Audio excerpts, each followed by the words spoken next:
Amis de l'âme et du cœur, bonjour. Nous nous retrouvons aujourd'hui pour examiner la situation au moment de la nouvelle lune du Taureau qui se formera dans le ciel le 27 avril 2025 à 21h32, heure de la montre française, à Paris. Donc ce thème aura une valeur particulière en ce qui concerne la France, bien évidemment. Nous allons retrouver le modèle du bol que nous avons rencontré au fur et à mesure de ces méditations de nouvelle lune, comme de pleine lune d'ailleurs. Donc c'est un bol qui contient les 10 planètes du thème dans un espace presque parfait puisqu'il est bordé par Pluton et Mars en opposition à 180 degrés. Toutes les planètes sont donc au fond du bol où elles fermentent plus ou moins harmonieusement. Pluton reste la planète dominante du thème. Mars est la planète de queue.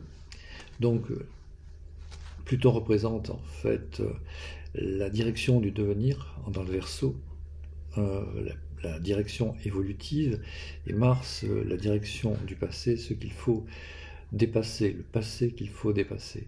Entre les deux, nous trouvons la conjonction de la nouvelle lune, du Soleil et de la Lune exaltée dans le Taureau, qui joue ce mois-ci un rôle important, puisque les énergies du psychisme rencontrent les énergies de l'âme. Pour l'instant, cette rencontre est encore à l'avantage des forces de la personnalité, de notre part d'ombre, autrement dit. Au moment de la pleine lune, il en ira différemment. Donc dans 14 jours, la pleine lune se tiendra donc le 12 mai prochain. Et ce sera un moment important dans l'année puisque cela correspond à la fête de l'illumination du Bouddha en Orient, à la fête du Vésak. Mais nous en reparlerons dans 14 jours. Pour l'instant, la situation est toujours aussi embrouillée. L'ascendant en Scorpion montre que nous sommes toujours en état de crise qui est déjà indiqué par le bol planétaire. Donc ces énergies des planètes doivent être gérées le plus scientifiquement possible, le plus, je dirais, intelligemment possible pour qu'il en sorte quelque chose. Alors nous trouvons donc Pluton qui est dans une situation intéressante dans le Verseau, puisqu'elle provoque la mutation des anciennes formes, leur mort même, et la naissance de nouvelles formes dans la nouvelle époque dans laquelle nous rentrons. Cela ne se fait pas sans mal, sans grincement de dents, mais c'est un passage obligatoire. Ce qui est important de voir aussi, c'est qu'il y a des conjonctions des planètes qui sont soit maléficiées, soit en position plus bénéfique, plus avantageuse. La conjonction de Saturne et de Vénus dans les poissons est intéressante car Vénus est exaltée dans ce signe. Elle manifeste une qualité d'amour assez rare sur la Terre, puisque c'est un amour de nature spirituelle, de nature christique, l'amour solaire et sacrificiel de l'âme, qui se conjoint à Saturne, donc l'application de la loi. Donc c'est à la fois la rencontre du travail qu'il faut faire pour se libérer du karma et le moyen d'y parvenir par l'amour.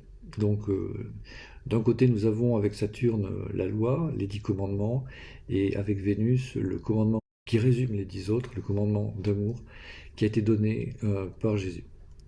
La conjonction suivante est celle du Soleil et de la Lune. Elle est intéressante puisque le Soleil apporte toujours la lumière dans un thème, il apporte même un aspect intéressant pour avancer, puisque c'est la volonté d'ordre spirituel, à la Lune, à la forme, au mental, qui résiste tant qu'il peut, attendu que la Lune est exaltée dans le Taureau, elle exalte l'aspect forme, elle est identifiée à la forme.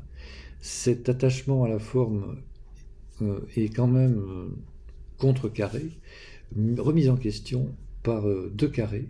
Donc cette conjonction est en carré d'une part avec Pluton qui favorise une évolution vers le haut si nous acceptons le processus de la mutation, et par Mars en Lion qui provoque en fait des luttes donc à des fins individuantes, c'est-à-dire un processus qui vise à échapper au conditionnement de masse. L'espace vide en face du taureau, dans lequel nous trouvons la lune noire, donc qui est toujours synonyme de karma, sera intéressant à considérer, à étudier dans la mesure où il nous montre en fait dans quelle direction peuvent aboutir ces énergies qui fermentent dans le chaudron, dans le bol des 10 planètes. Donc c'est dans le Scorpion, la transmutation, la transformation intervient dans ce signe. Et nous remarquons que le Scorpion est régi par Pluton et Mars, les deux planètes qui bordent ce bol. Donc c'est intéressant à constater. La mythologie nous propose un travail à accomplir en vue de réaliser ce qui doit l'être. Il s'agit dans le taureau de la capture du taureau sacré de Crète. Hercule doit capturer ce taureau qui est un animal qui correspond tout à fait au symbolisme zodiacal, puisque nous sommes dans le signe du taureau, je vous le rappelle. Mais nous rencontrons dans ce travail d'Hercule l'énergie du taureau dans sa forme la plus épurée, puisqu'il s'agit du taureau sacré, non pas du taureau profane. Si nous étudions les différents travaux d'Hercule, nous rencontrerons à plusieurs reprises, et nous avons même déjà rencontré le taureau sous la forme du bœuf de Gérion. Nous avions déjà vu l'énergie du taureau dans le signe du Verseau à travers le nettoyage des écuries d'Augias. Celles-ci étaient improprement, selon nous, appelées écuries, puisqu'elles étaient en fait l'enclos de bœufs et non pas de chevaux. Donc cette énergie du taureau qui apparaissait sous des formes moins épurées dans le signe du Verseau et dans celui des Poissons apparaît dans le signe du taureau sous sa forme la plus belle, c'est-à-dire délivrée de l'emprise de la personnalité de Minos dans la Crète, puis le roi de la Crète, et le taureau involutif en Crète, qui n'est pas un protecteur, mais le gardien du seuil, celui qu'il faut dépasser. Hercule va chercher l'énergie du taureau dans sa forme la plus basse, il la transforme, il la fait aller au-delà de la forme, et c'est ainsi qu'il rencontre le taureau sacré, qui se reconnaît au fait qu'il porte une lumière sur son front. Et cette lumière correspond à l'éveil du Santrajna, du troisième œil, qui se fait par la pratique spirituelle. Si nous ne livrons pas ce genre d'exercice, cette lumière n'apparaîtra pas. Donc le signe du taureau est synonyme de travail, un travail intérieur, un travail sur soi, qui doit produire ses fruits à un certain moment.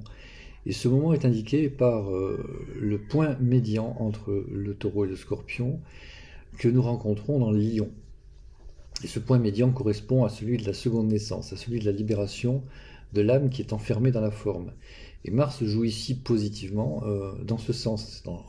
Il va libérer l'âme de la forme, mais à travers un processus qui n'est pas sans douleur, puisque la naissance en général s'accompagne d'une certaine souffrance, il faut bien le dire, d'une certaine douleur. Dans le taureau, à la période actuelle, un travail est lancé, un travail qui portera des fruits dans 6 mois à peu près, au mois de novembre prochain, dans le scorpion, et qui verra en fait une bataille décisive entre notre part de lumière et notre part d'ombre. Toute la question, c'est de savoir si nous allons accomplir ce travail. L'avenir qui est proposé par le Verseau, et Pluton dans le Verseau, les transformations à venir, produiront des résultats selon le travail que nous ferons ou non. Si nous ne parvenons pas à nous libérer du passé, nous retomberons dans le conflit, dans Mars en Lion, qui est un moyen primaire de sortir du conflit. Et ce moyen, nous le savons, puisque nous le voyons déjà s'esquisser à l'horizon, c'est la guerre. Et la guerre, qui est un moyen qui a toujours été utilisé, ne résout rien au fond. Surtout lorsque nous disposons d'armements d'une puissance considérable, ce qui est le cas présentement.